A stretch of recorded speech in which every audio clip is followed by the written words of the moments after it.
এই পুরো আন্দোলনটাকে ইসলাম ছাত্র শিবিরের দায়িত্বশীল জনশক্তি এবং সামগ্রিক সারা দেশের সাথে সমন্বয় করার জন্য আমরা কাজ করেছিলাম। এই 9 দফার আব্দুল কাদের থেকে ভিডিও নিয়ে আন্তর্জাতিক যে গণমাধ্যমগুলো আছে সেই গণমাধ্যমগুলোর কাছে আমরা পৌঁছে দিয়েছিলাম। এই 9 দফাটা যদি মানা হয় তাহলে হাসিনার তার ক্ষমতা থেকে তার পদত্যাগ অবশ্যই করতে হবে, তার ক্ষমতার মস্তক ভেঙে চুরমার হয়ে যাবে।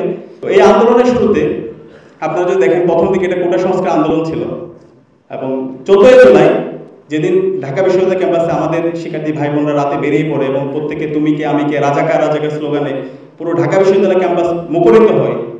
এরপরের দিন 15 জুলাই এবং তার দোসর বহিরাগত নিয়ে এসে আমাদের ভাই বোনদের উপর নির্মম হামলা চালানো হয়। ওই দিনেই আমরা শপথ নিয়েছিলাম আমরা আমাদের এই আন্দোলনটাকে আর কোটার মধ্যে সীমাবদ্ধ রাখবো না, ফেসিবাদ মুক্ত বাংলাদেশ বিনির্মাণ আগ পর্যন্ত আমরা আমাদের লড়াইকে চালিয়ে যাব। এবং ওই দিন রাতে আমরা ওই দিনেই পরিকল্পনা ছিল সন্ধ্যার পরেই আমরা প্রত্যেকটা হল ছাত্রলীগ মুক্ত করব এবং সেই অনুযায়ী আমরা পরিকল্পনা নিয়েছিলাম। কিন্তু সময় ঘাটতি এবং সামগ্রিক প্রস্তুতির না থাকার কারণে আমরা একদিন আমরা দীর্ঘায়িত করেছিলাম। এবং ওই দিন রাতেই আজকে মির্জা গালিব ভাই আছেন, আমরা ওই দিন রাতে মির্জা গালিব ভাই বিশ্ববিদ্যালয়ের সাবেক প্রায় 10-12 জন সভাপতি এবং আমাদের কেন্দ্রীয় সংগঠনের যারা দায়িত্বশীল ছিল তাদের সাথে আমরা বসে মিটিং করি এবং আমরা সিদ্ধান্ত নিই 16 জুলাই আমরা বড় ধরনের একটি জমায়েতের মাধ্যমে আমাদের শিক্ষার্থী ভাই বোনের উপর যে নেককারজনক হামলা হয়েছে আমরা এটার প্রতিবাদ জানাবো এবং আমরা আরো শক্তিশালী হয়ে আমরা মাঠে ফিরব। এবং তারই আলোকে আপনারা দেখতে পেয়েছেন 16 জুলাই ঢাকা বিশ্ববিদ্যালয়ের শহীদ মিনারে লোকারণ্য হয়েছে প্রত্যেকটা হল থেকে এবং ঢাকার বিভিন্ন প্রান্ত থেকে মুক্তকামী জনতা তারা মিছিল নিয়ে আসে এবং ওই দিনেই পুরো ঢাকা বিশ্ববিদ্যালয়ে ওই দিন রাত থেকে ছাত্রলীগ মুক্ত হয় এবং নিষিদ্ধ ঘোষিত ছাত্রলীগ এবং তার দোসররা তার ক্যাম্পাস থেকে পালিয়ে যায়। এবং পরের দিন সকালে গাইবান্ধা জানাজা ছিল আমাদের ওই দিনে আবু সাঈদ সহ সারা দেশে 6 জন শহীদ হয়। শহীদ হওয়ার পরে তখন আমরা সিদ্ধান্ত নিয়ে নিই, আমরা শপথ নিয়ে নিই আমরা এই শহীদ শাহাদাতের রক্তের সাথে আমরা বেইমানি করবো না, আমরা সবাই জীবন দেব, ফেসিবাদ মুক্ত বাংলাদেশ না করার আগ পর্যন্ত আমরা আমাদের লড়াই চালিয়ে যাব।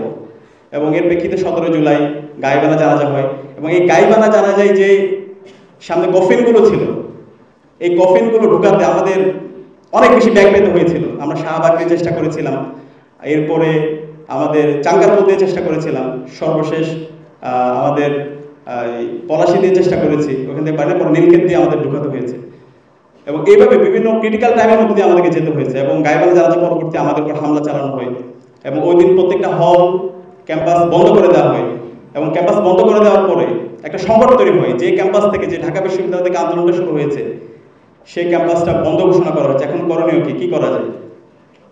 তখন আমরা সিদ্ধান্ত নিলাম এই আন্দোলনটাকে আমরা শুধুমাত্র ঢাকা বিশ্ববিদ্যালয় না আমরা সারা দেশে ছড়িয়ে দেব।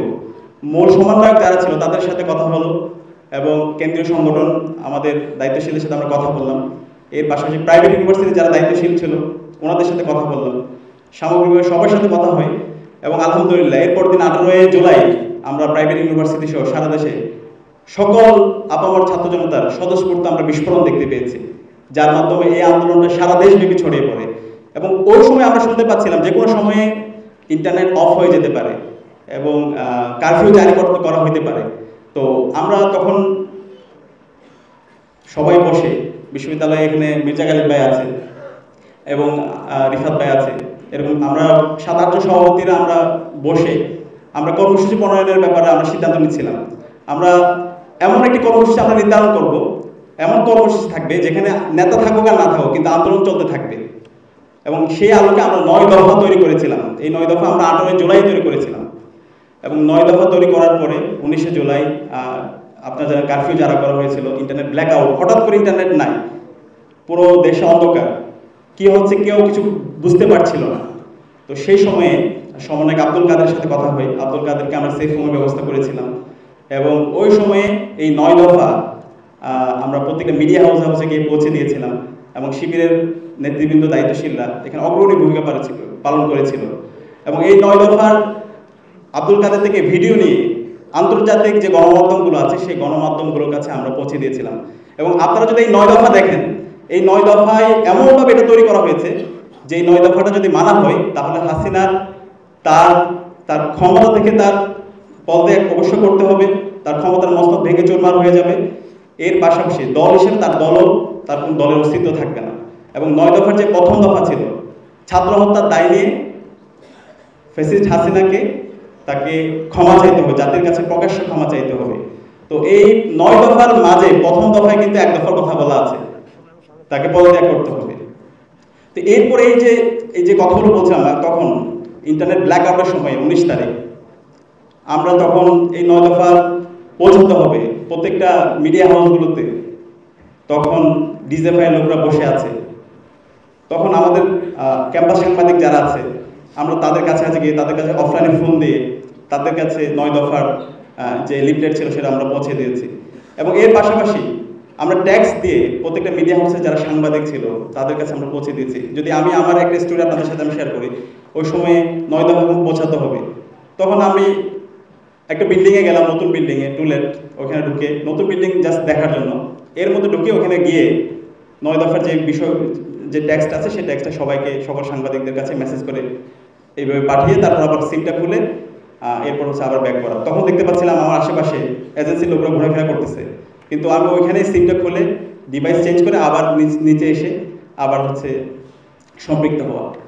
এইভাবে আমাদের পুরো আন্দোলনটা 19 তারিখের পর থেকে 25 তারিখ পর্যন্ত যে ইন্টারনেট ব্ল্যাক আউট ছিল, এই সময়ে আপনারা জানেন পুরো আন্দোলন আমাদের সমন্বয়ক যারা ছিল তারা সবাই বেশিরভাগই তারা অনেকে গুম অবস্থায় ছিল, রিচ করা যাচ্ছিল না। এই পুরো আন্দোলনটাকে ইসলাম ছাত্র শিবিরের দায়িত্বশীল জনশক্তি এবং সামগ্রিক সারা দেশের সাথে সমন্বয় করার জন্য আমরা কাজ করেছিলাম। এবং ওই সময়ে প্রতিদিনেই প্রেস রিলিজ আকারে আমরা 3টা সাড়ে 3টার দিকে আমরা প্রতিদিনই কর্মসূচিগুলো পাঠাতাম। 52 সমন্বয়কের তাদের প্রেস রিলিজ, 62 সমন্বয়কের প্রেস রিলিজ, এভাবে প্রতিদিনই প্রেস রিলিজ গেছে। এবং এখনও আমার যে একটা নাম্বার আছে সেই নাম্বার থেকে আমি প্রতিদিন সাংবাদিকদের কাছে আমি প্রেস রিলিজগুলো পাঠিয়েছিলাম। এখনও ক্যাম্পাস সাংবাদিক যারা আছে, বড় বড় মিডিয়া হাউসে যারা সাংবাদিক আছে তাদের কাছে সেগুলো ডকুমেন্টস হিসাবে আছে। তো ওই সময়ে যে ক্রিটিক্যাল টাইম, এখন আমরা যত সহজে বলছি খুবই ক্রিটিক্যাল টাইমে আমরা এই কাজগুলো করেছি। এবং এখানে এই সময় যদি আমরা দেখতে পাই আমরা আল্লাহ তাআলা আমাদেরকে লিড করার সুযোগ দিয়েছে। এবং এখানে আমরা যদি দেখতে পাই ওই সময়ে যাত্রাবাড়ি, মিরপুর, রামপুরা, বাড্ডা থেকে শুরু করে সারা দেশের স্বতঃস্ফূর্ত মুক্তিকামী জনতা তারা রাস্তায় নেমে পড়েছিল। তারা ফেসিবাদ মুক্ত বাংলাদেশ বিনির্মাণের জন্য তাদের বুক পেয়ে তারা পেতে দিয়েছিল।